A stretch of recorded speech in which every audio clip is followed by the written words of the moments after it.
Vou começar aqui com duas perguntas para a gente pensar. Romanos 4, de 9 a 16. Qual é a função, irmãos? Qual era a função no Antigo Testamento da circuncisão? Todo mundo sabe o que é circuncisão, não sabe? Circuncisão é a famosa operação de fimose, tá? No Antigo Testamento, Deus mandava os israelitas circuncidarem os seus filhos do sexo masculino aos 8 dias. E qual era o objetivo da circuncisão?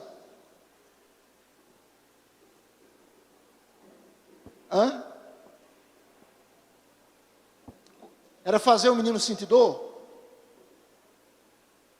Qual era o objetivo da circuncisão, irmãos? Obedecer à ordem do Senhor. Eu sei que para falar de máscara é dose também, né, irmãos? Mas, vamos lá. Era aliança. A circuncisão era um sinal da aliança. Tá certo? Esse era o objetivo da circuncisão. E Deus, depois, 430 anos depois, Ele deu a sua lei ao seu povo. E qual era o objetivo da lei?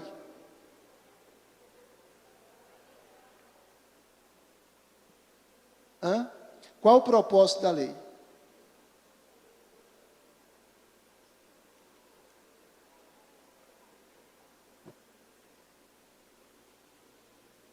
Por favor, um de cada vez. Qual o propósito da lei? A lei, não se preocupe se você disser, não é isso, não tem problema. A gente está aqui para aprendermos juntos. Qual era o propósito da lei? A lei foi dada para um povo que tinha uma aliança com Deus. Então Deus deu a lei para um povo que tinha aliança. Mas qual era o objetivo da lei? Levar o povo o homem a Deus. Então a lei levava o homem a Deus. A obediência levava o homem a Deus. É isso? Revelar a vontade de Deus. A lei revelava a vontade de Deus. Certo? E que mais? A lei assim tinha Qual era o poder da lei sobre o homem?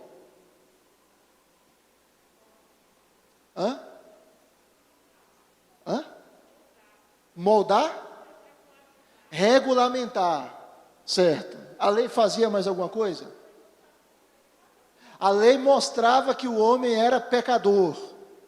Porque ele olhava a lei e dizia: opa, eu estou quebrando esse negócio aqui. E que mais? I'm sorry, desculpe. Por limites. Isso, Silvânia. Por limites no homem. E que mais? Aí é forçar a amizade, né, pastor? Peraí, E que mais? Veja bem, eu olho para a lei. Alguém falou revelar? Revelar Cristo. Porque, imagine, uma pessoa, ela é apresentado um quadro para ela, um diagnóstico, mas não é apresentada a cura. Então, por exemplo, quando meu pai foi diagnosticado com câncer, e aí eu ia para a Feira de Santana para acompanhar o tratamento dele, eu me lembro que quando foi começar o processo da quimioterapia, e a médica disse assim: o seu quadro é uma metástase, e o tratamento de quimioterapia será paliativo. Ou seja, não tem cura. É tentar segurar esse bicho aí, mas, humanamente falando, não tem solução. A lei mostra que nós somos pecadores. A lei mostra a vontade de Deus e mostra que eu não consigo obedecer plenamente à vontade de Deus. Mas ela faz mais do que isso. Ela aponta para Cristo. Ela aponta para alguém que obedeceu plenamente à lei de Deus. Ou naquele contexto, que iria obedecer plenamente à lei de Deus e que iria morrer por nós, para que nós não sofrêssemos a punição que a lei exigia. Então a gente precisa compreender isso. Para quê? Para a gente entender qual a função da circuncisão no Antigo Testamento e qual a função da lei. Nenhuma das duas foi estabelecida para salvação. Nenhuma das duas foi dada para nos salvar. Olha aí a Bíblia, por favor, Romanos 4, do versículo 9 ao versículo número 16. Vamos ver. Diz assim a palavra de Deus: vem, pois, esta bem-aventurança. Que bem-aventurança é essa? Aquela que nós falamos há 2 semanas atrás. A bem-aventurança que Davi descreve depois de se arrepender do seu pecado com Batseba. A bem-aventurança do perdão dos pecados. Vem, pois, esta bem-aventurança exclusivamente sobre os circuncisos, ou seja, sobre aqueles que faziam parte do povo de Israel e eram circuncidados, ou também sobre os incircuncisos, visto que dizemos, a fé foi imputada a Abraão para justiça. Como, pois, lhe foi atribuída? Estando ele já circuncidado ou ainda incircunciso? Ou seja, como é que a fé foi imputada para a justiça a Abraão? Como é que Abraão foi declarado justo, foi justificado? Estando ele circuncidado ou ainda incircunciso? Não no regime da circuncisão, diz o texto, e sim quando incircunciso. E recebeu o sinal da circuncisão como o selo da justiça da fé que teve quando ainda incircunciso, para vir a ser o pai de todos os que creem, embora não circuncidados, a fim de que lhes fosse imputada a justiça, e pai da circuncisão, isto é, daqueles que não são apenas circuncisos, mas também andam nas pisadas da fé que teve Abraão, nosso pai, antes de ser circuncidado. Não foi por intermédio da lei, veja que agora Paulo vai tratar sobre a lei, que a Abraão ou a sua descendência coube a promessa de ser herdeiro do mundo, e sim mediante a justiça da fé. Pois, se os da lei é que são os herdeiros, anula-se a fé e cancela-se a promessa, porque a lei suscita a ira. Mas onde não há lei, também não há transgressão. Essa é a razão porque provém da lei, para que seja segundo a graça, a fim de que seja firme a promessa para toda a descendência, não somente ao que está no regime da lei, mas também ao que é da fé que teve Abraão, porque Abraão é pai de todos nós. Veja aí a parte A do verso 17, como está escrito, por pai de muitas nações te constituí. Veja aí, o que era que os judeus, eles diziam? Eles diziam o seguinte, que o indivíduo, para ser salvo, ele precisava ser circuncidado. Ou seja, no juízo final, quem não estivesse circuncidado, estava perdido. O que foi que eles fizeram?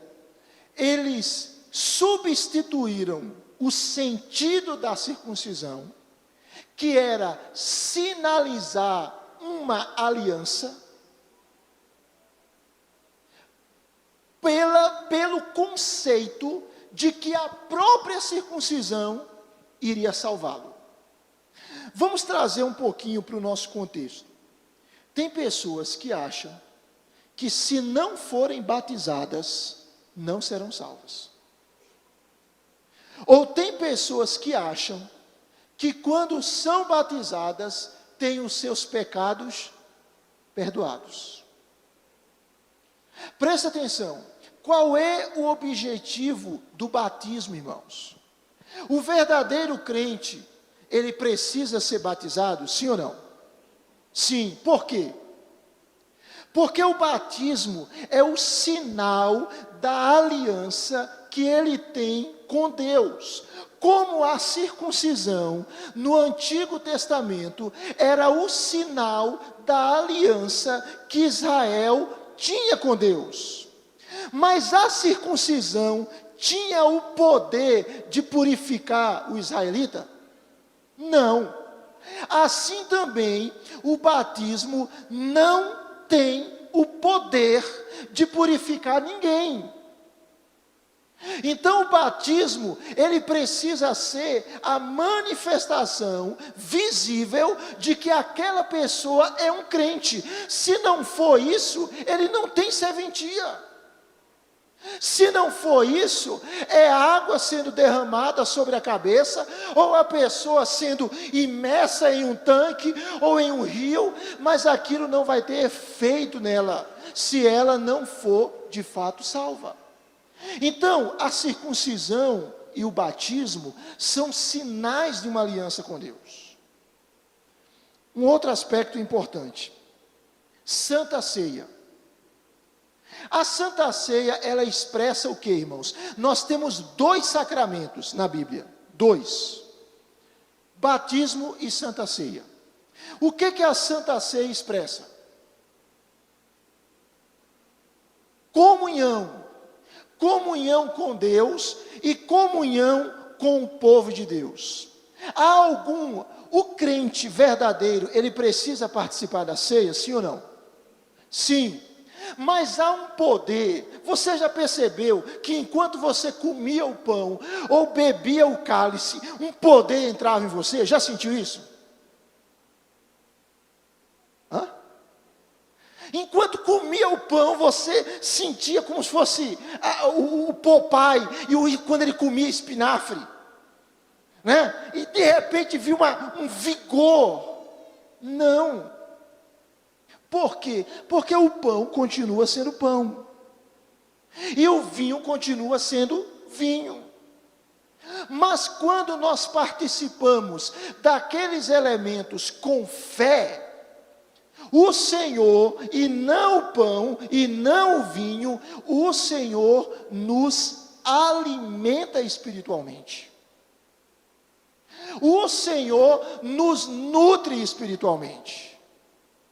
Então a ceia, ela precisa ser uma apresentação, uma manifestação de uma realidade que nós já vivemos. Nós temos comunhão com o Senhor. Presta atenção. Uma pessoa, vou dar um exemplo, só um exemplo, tá?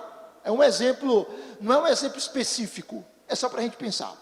Uma pessoa não lê a Bíblia, uma pessoa não ora, uma pessoa não vem para a igreja quase que nunca, mas ela aparece na igreja simplesmente no dia da ceia e participa da ceia. Mas durante o mês todo, a vida dela está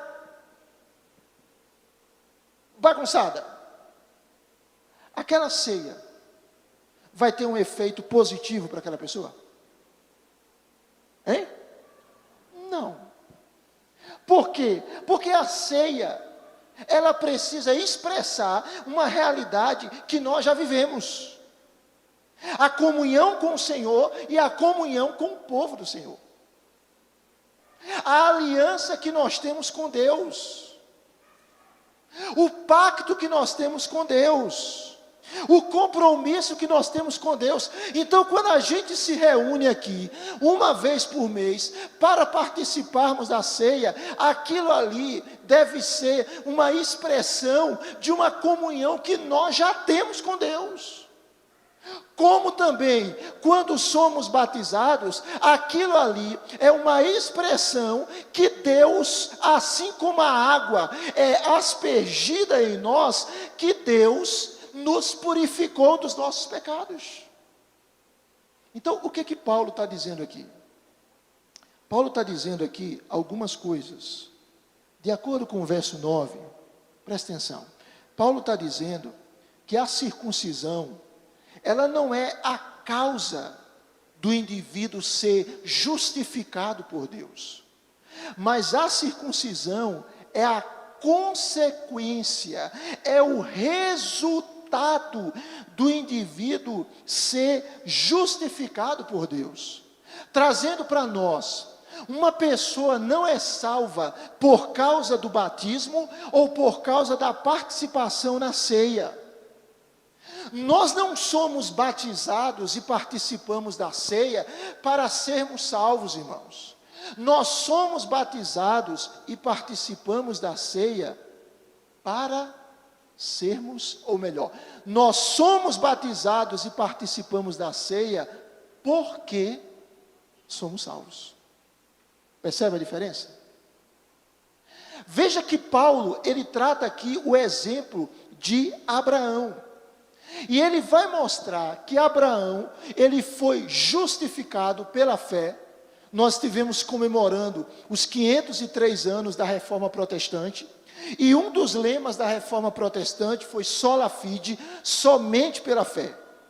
O indivíduo é salvo somente pela fé.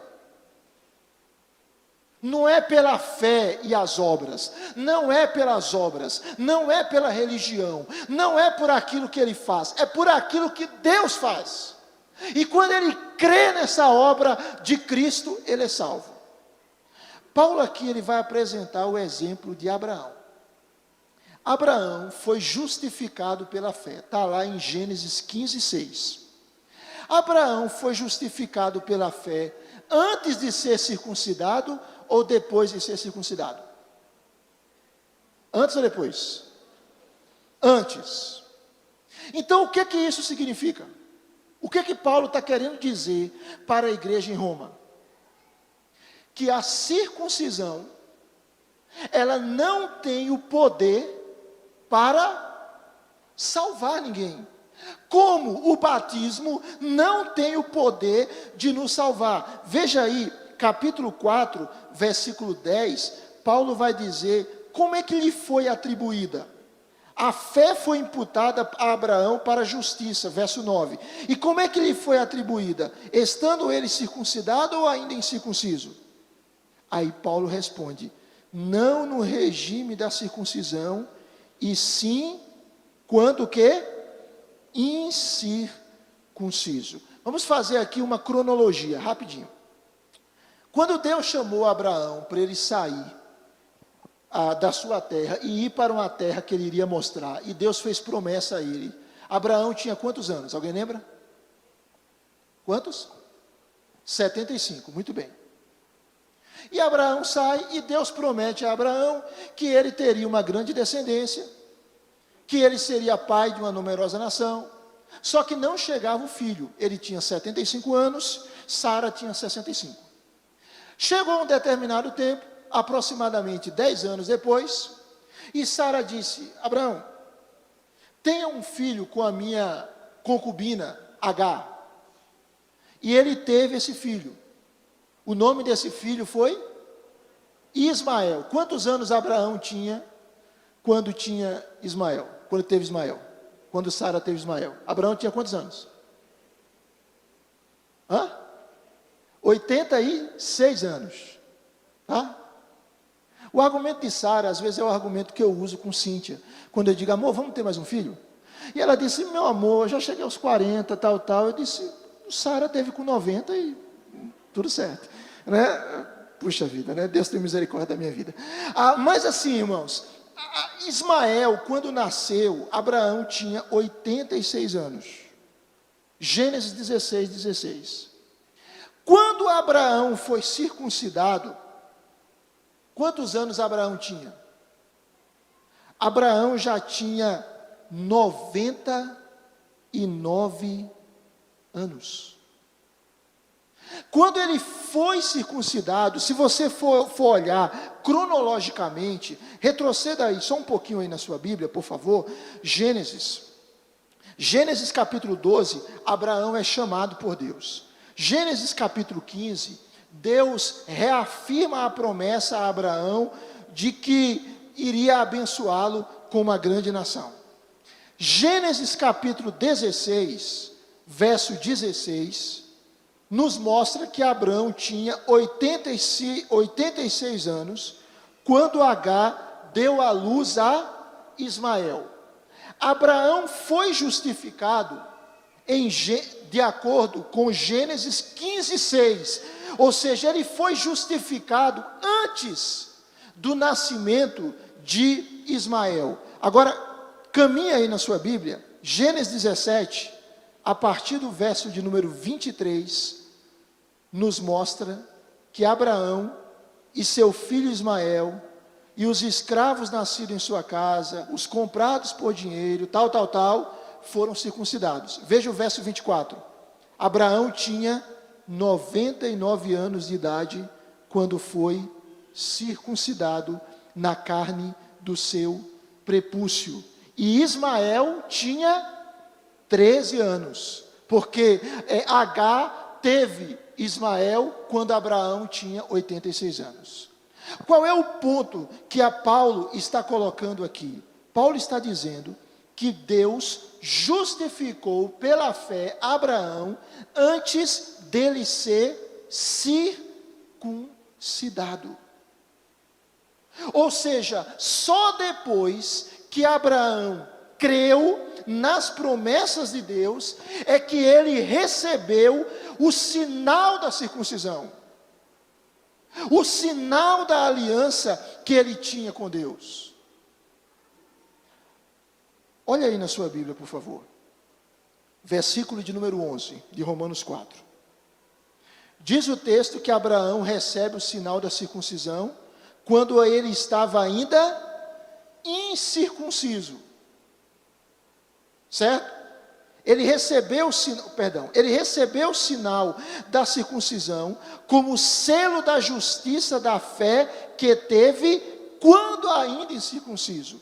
Ou seja, antes de Abraão ser circuncidado, ele creu no Senhor e ele foi justificado pela fé, e a circuncisão foi o sinal desta realidade que ele vivenciava.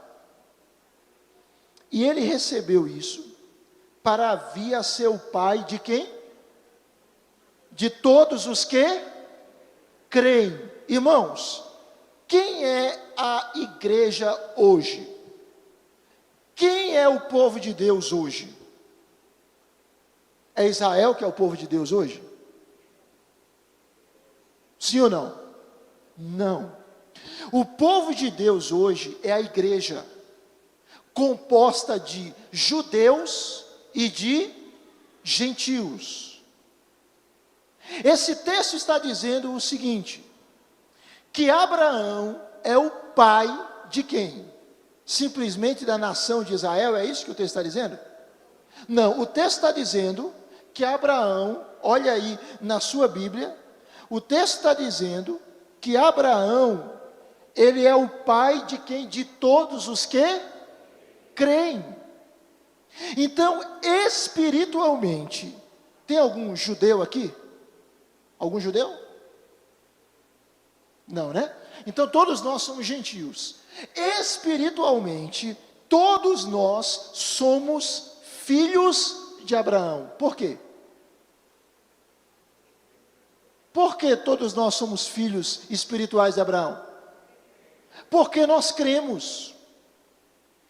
Quando Deus disse para Abraão, Gênesis 12, 3, em ti serão benditas todas as famílias da terra. Aquele texto se cumpre em quem? em Jesus e se cumpre para quem? Para quem? Para nós. Ali está o anúncio do Evangelho, em ti, Abraão, ou seja, no teu descendente, todas as famílias da terra serão abençoadas. Então, presta atenção, irmãos, só para entendermos, a circuncisão, ela é o sinal e o selo de uma justiça que já foi entregue. O que um símbolo faz? Vamos pensar um símbolo. Vamos imaginar o seguinte: um policial, ou um advogado, ou um contador, ou qualquer profissional, e aí, por exemplo, ele tem um símbolo. Aquele símbolo, qual é a função daquele símbolo? Identificá-lo. Aquele símbolo, está lá um policial, fardado, um símbolo, aquele símbolo o torna policial? Se eu vestir aquela roupa, eu me torno policial? Não. Se eu vestir a toga do médico, qual é a expressão para o médico? É toga mesmo? Não, não é toga, toga é para juiz, né? O jaleco do médico, eu me torno médico? Não. Aquilo é o quê? É um símbolo de uma realidade.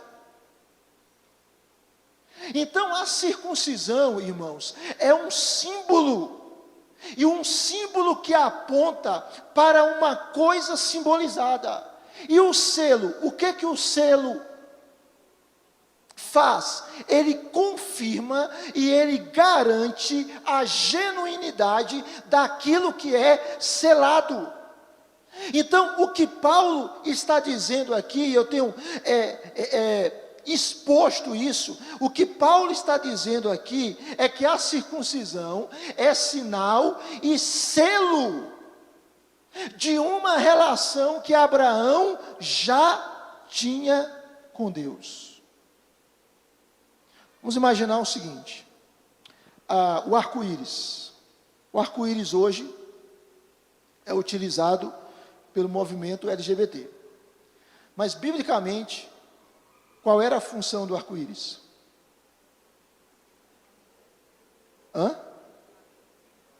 Então, quando você vê o arco-íris no céu, você precisa se lembrar de quê?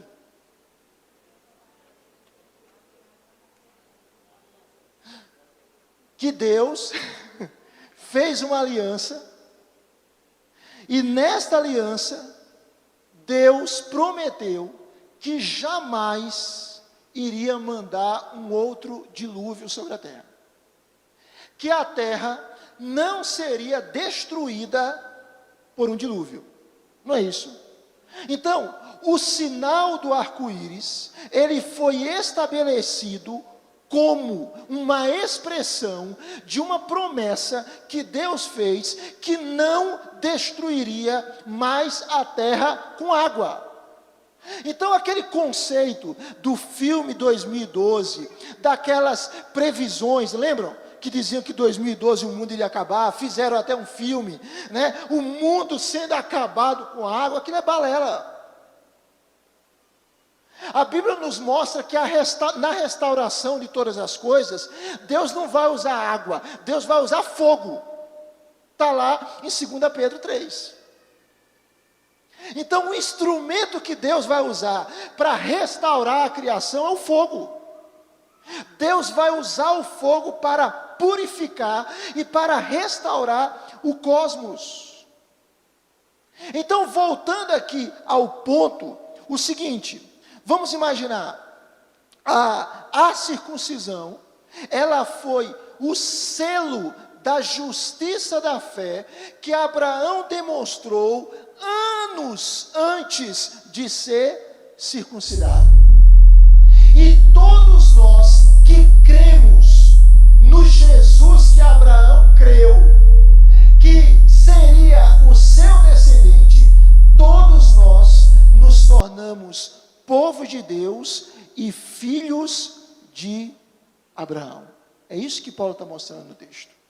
Observe aí no verso de número 12, que Paulo diz: e pai da circuncisão, isto é, daqueles que não são apenas circuncisos, mas também andam nas pisadas da fé que teve Abraão, nosso pai, antes de ser circuncidado.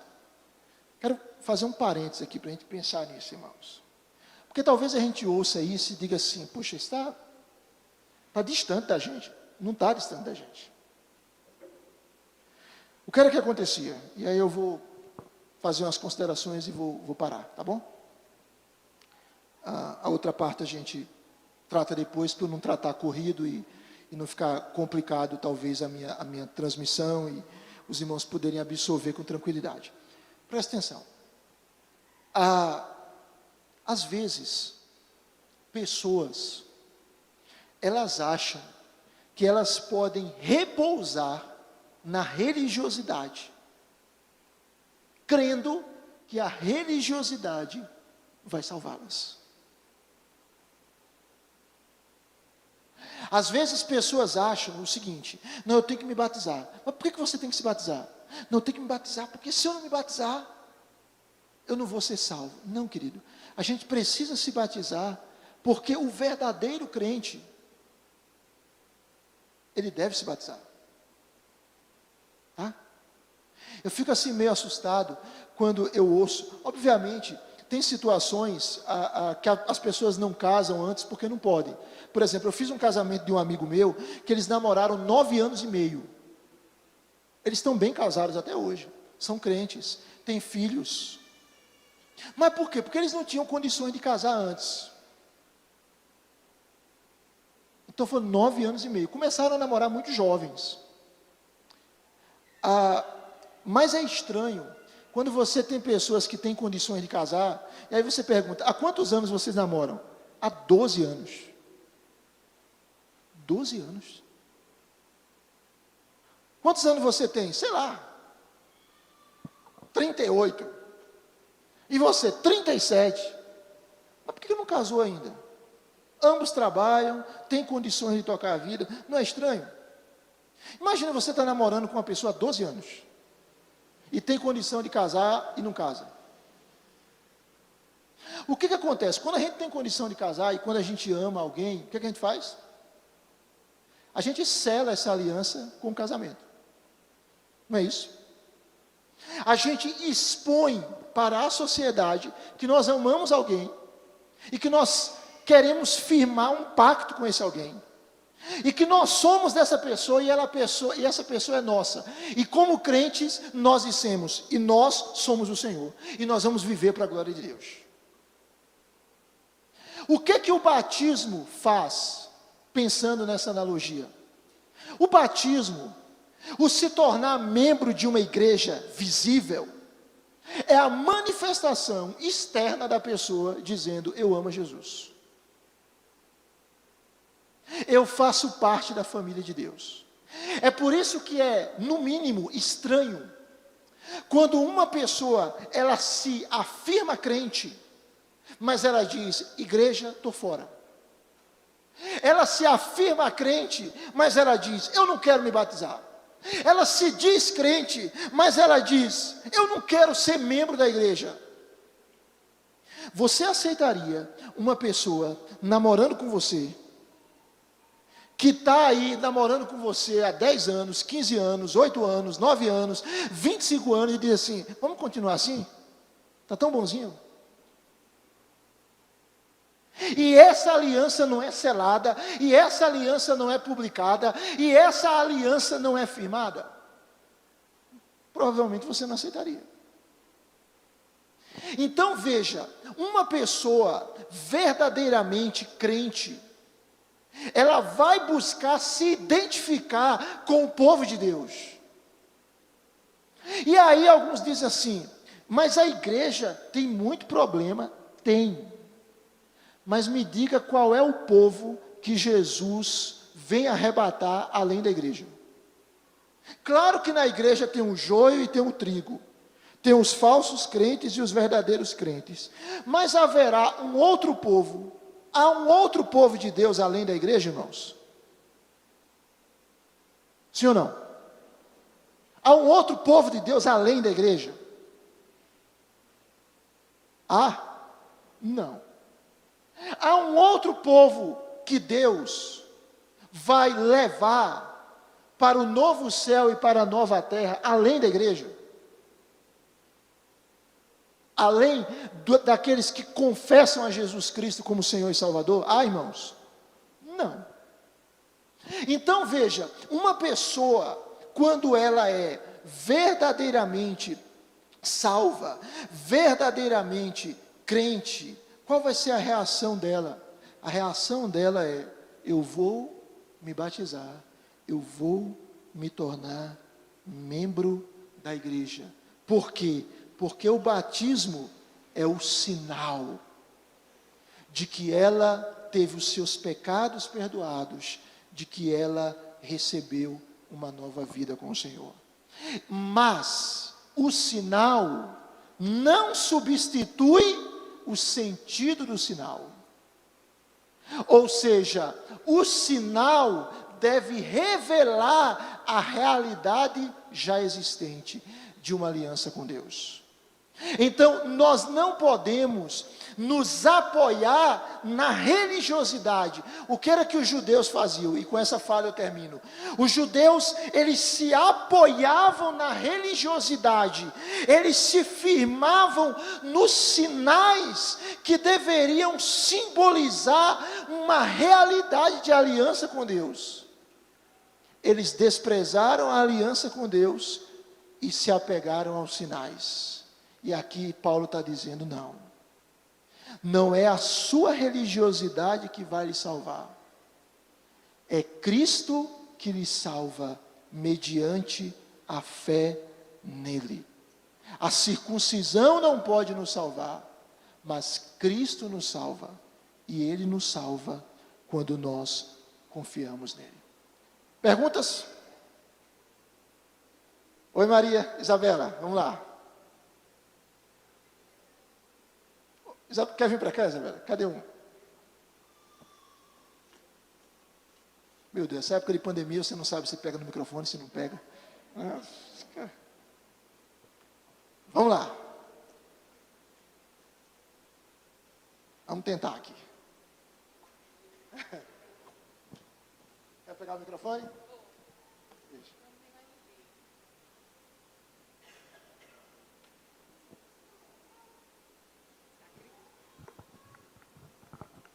Sacrifício para fazer uma pergunta. Pastor, é o seguinte: o senhor falou sobre a ceia. Tem a ver com esse assunto. Certo.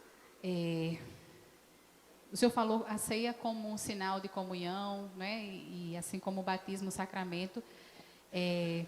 Eu fiquei pensando nesse versículo 27 de 1 Coríntios 11, quando ele diz que aquele que comer o pão e beber o cálice indignamente será réu do corpo e do sangue do Senhor. E depois vai dizer, por causa de certos problemas, né, as pessoas não discernem o corpo quando vão tomar a ceia.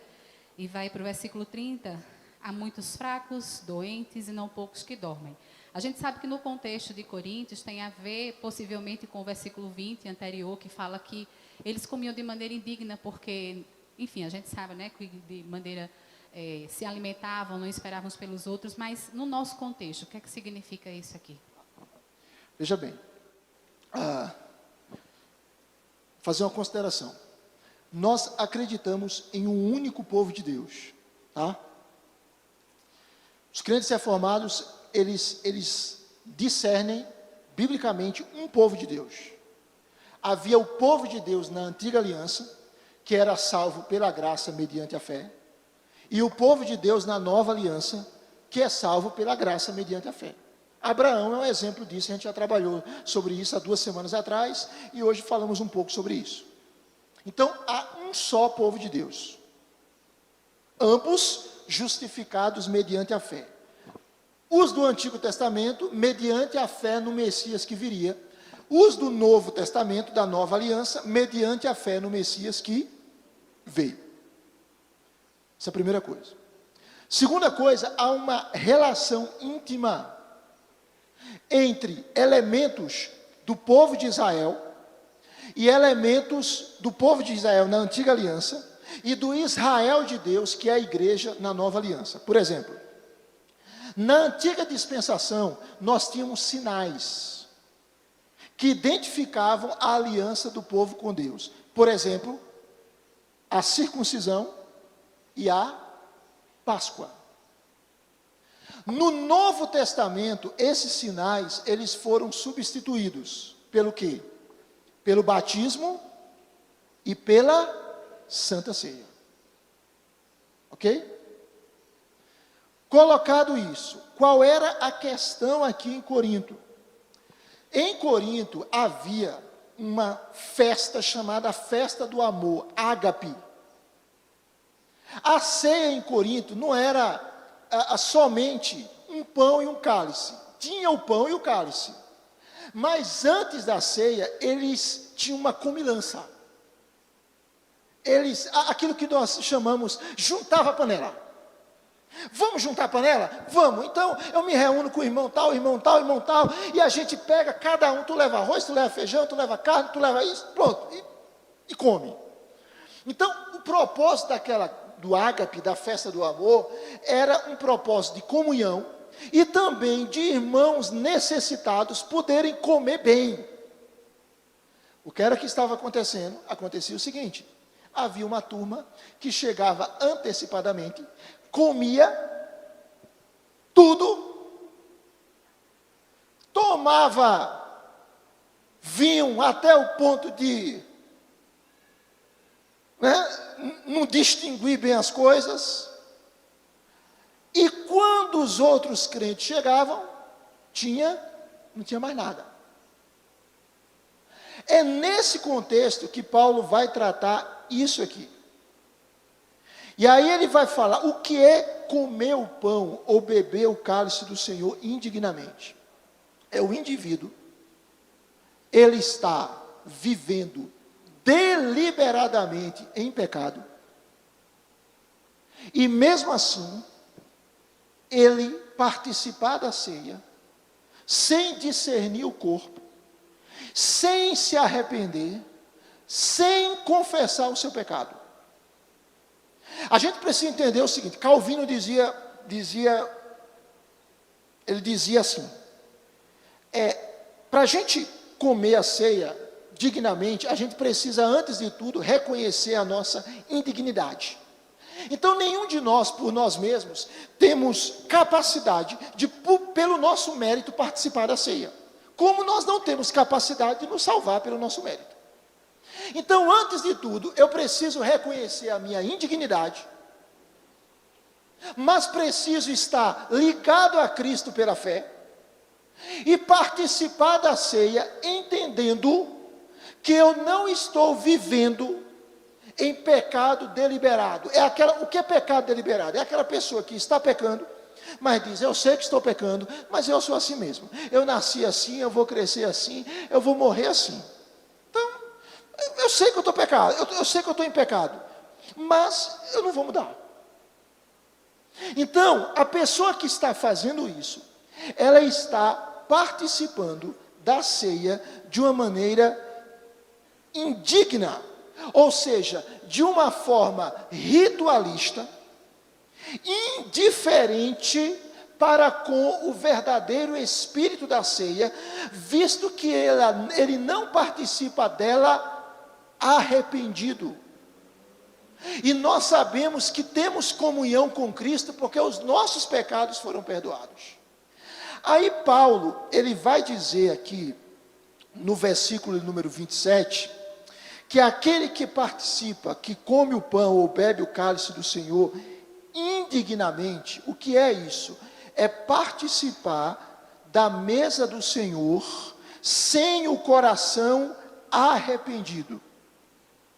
Ela se torna réu do corpo e do sangue do Senhor, ou seja, ela está tendo uma postura leviana e ela está desonrando o corpo e o sangue de Cristo. Ela está ofendendo a Cristo. Então a ceia, que deveria ser instrumento de bênção para ela, não vai ser instrumento de bênção. Por quê? Porque ela está participando de uma forma inapropriada, indiferente ao significado da ceia. E qual é o significado da ceia? Jesus morreu por causa do meu pecado. Ele morreu por causa da minha iniquidade. E eu participo da ceia, vivendo intencionalmente em pecado e ofendendo ao Senhor. Eu estou sendo réu do corpo e do sangue do Senhor. E aí, Paulo aqui, ele não entra na questão da salvação, mas ele entra na questão da disciplina. E eu termino a minha fala, não sei se eu expliquei, espero que sim, mas se não, Isabela, pode puxar mais. Aqui ele entra no Deus que estava disciplinando irmãos daquela igreja, que estavam participando da ceia indignamente. Veja que no verso 29 ele diz: quem come e bebe, 1 Coríntios 11, sem discernir o corpo, come e bebe o quê? Juízo para si. O que é juízo aqui? Juízo aqui é punição. E qual era a punição? Presta atenção, irmãos. Essa é a experiência de 1 Coríntios. Tá? Presta atenção. Qual era a punição nesse contexto aqui? Verso de número 30 diz: eis a razão porque há entre vós muitos fracos e doentes, e não poucos que dormem. Qual é a ideia? A ideia do texto é que havia pessoas que eram membros da igreja, que estavam fracos espiritualmente, que estavam adoecendo e que estavam morrendo. A expressão aqui, dormir, é um eufemismo que Paulo utiliza para descrever a morte do crente. Havia pessoas que eram fracas espiritualmente, que estavam adoecendo e até que estavam morrendo. Deus as estava disciplinando. Por quê? Porque elas estavam participando da ceia de maneira indigna. Por que eu digo que isso aqui é no contexto de Corinto? Para a gente não ter a tentação de um irmão morre e a gente pensar: meu Deus, morreu por quê? Será que estava participando da ceia indignamente? Não cabe a gente julgar isso.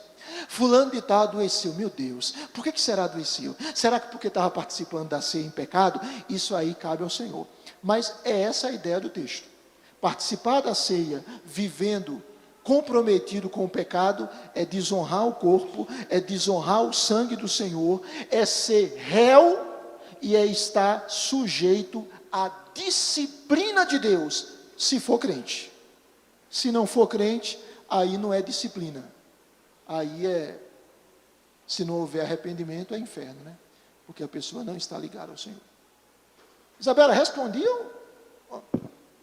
Mais alguma pergunta? Não, gente? Então vamos orar, vamos ficar de pé e vamos orar. À noite a gente está de volta, tá bom? E aí a gente... no nosso próximo encontro de escola dominical, a gente continua aqui e tentando trabalhar algumas coisas e tirar dúvidas, tá bom, irmãos? Vamos orar ao Senhor.